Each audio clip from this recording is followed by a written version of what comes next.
Bueno, veamos qué pasa si queremos construir 2A. Tenemos un vector A. Si quiero dos vectores A, ¿qué voy a hacer? 2A es lo mismo que A más A.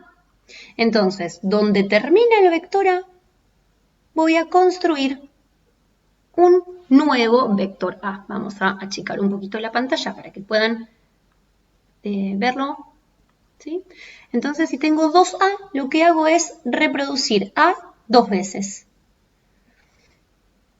Lo que estamos haciendo acá es multiplicar a un vector por un escalar. Entonces vamos a mirar solo esta parte. ¿Cuánto es 2A?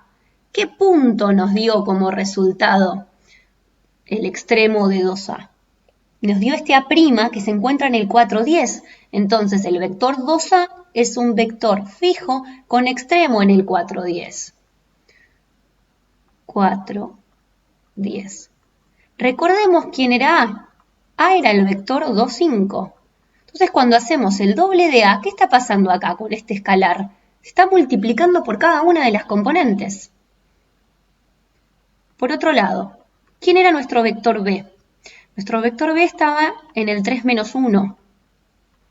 Cuando yo haga menos 3B, lo que voy a hacer es, a este mismo vector, primero le voy a cambiar el sentido.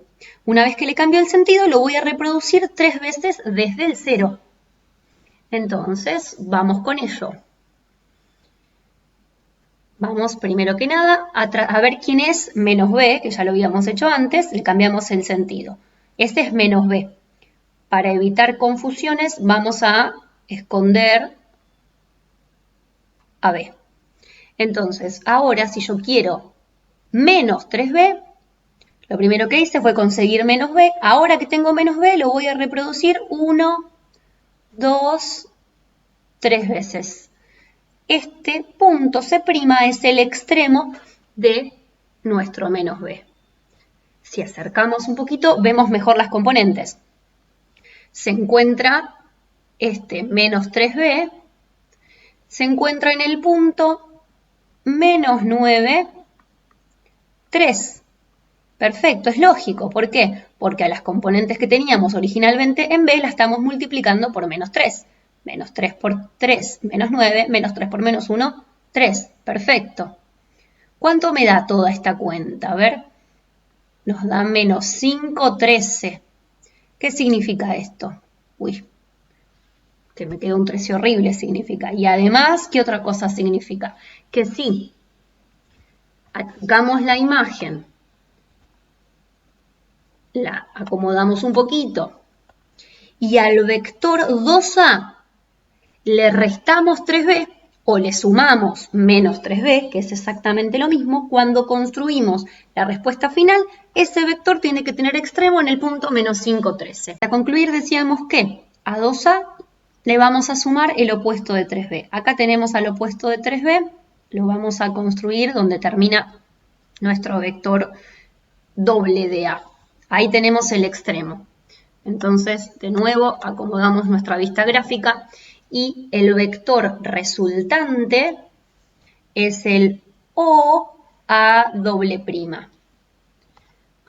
Ahora, si miramos la escala, el punto A'' tiene componente Y en 13 y componente X en, no sé si por acá abajo lo ven, menos 5. Perfecto, es lo que nosotros habíamos calculado analíticamente. Bueno, nosotros tuvimos originalmente al vector A y al vector B. Lo que hicimos en este ejercicio fue duplicar a A y sumarle el opuesto de 3b. Entonces, primero a B le cambiamos el sentido y desde ahí la habíamos construido 3 veces.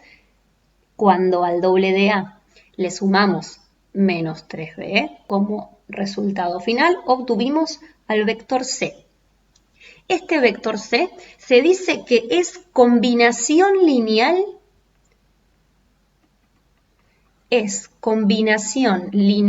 de A y de B, del vector A y del vector B. Partiendo de ellos dos podemos llegar al tercero. De la misma manera nosotros podríamos hacer algún despeje, por ejemplo 2A menos C es igual a 3B, y el 3 que está multiplicando lo puedo pasar dividiendo,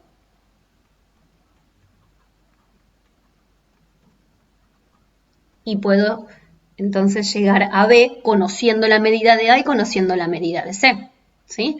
Más adelante vamos a ver, en realidad lo van a ver en álgebra y nosotros vamos a validar algunos de estos datos, que los vectores cumplen con ciertas propiedades que nos permiten sumar vectores, multiplicarlos por un escalar, aplicar la propiedad distributiva, la asociativa, ¿sí? Todo esto respecto de la suma y del producto por el escalar. Tienen un elemento neutro para la suma, tiene un elemento neutro para el producto por el escalar. Entonces, todas estas propiedades, que son las propiedades de espacio vectorial, son las que nos permiten hacer este tipo de despejes. Vamos a ver que todo vector puede escribirse como combinación lineal de los vectores o de los versores canónicos. ¿Qué es esto? Primero que nada, la palabra versor significa vector unitario. ¿Qué quiere decir unitario? Que tiene módulo 1.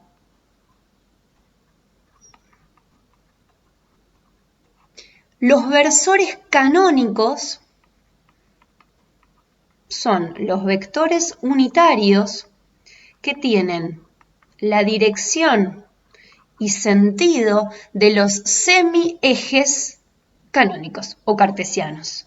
Entonces, si ustedes se fijan, este vector que escribimos acá tiene módulo 1 porque su longitud es de una unidad y tiene la dirección y el sentido del semieje positivo de X.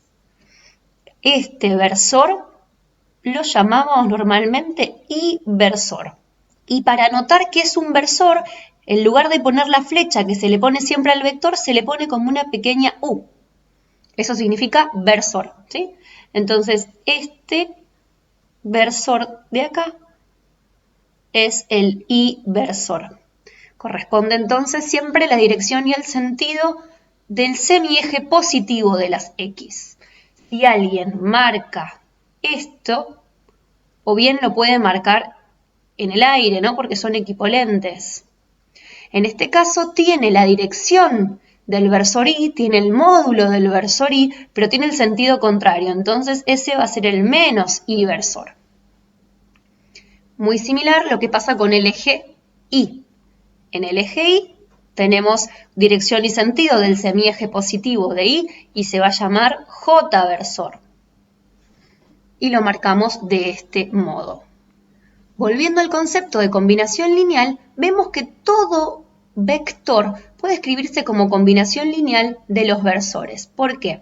Porque si nosotros vamos agregando versores equipolentes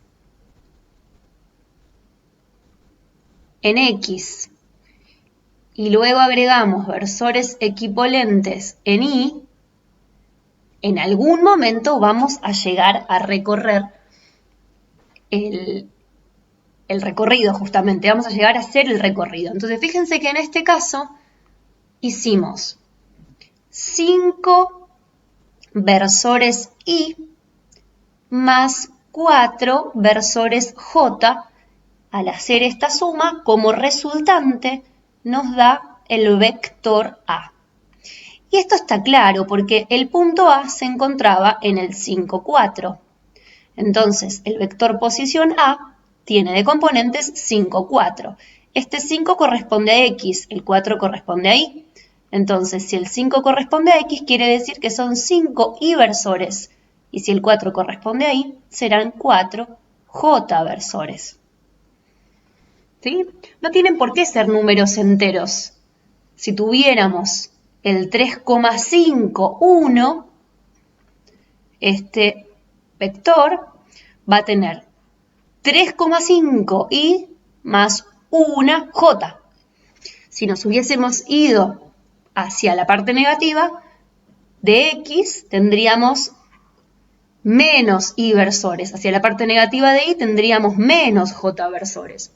Para concluir, vamos a destacar que el vector lo pudimos escribir de dos maneras equivalentes. Esta expresión recibe el nombre de par ordenado, mientras que esta forma de escribirlo es una expresión cartesiana.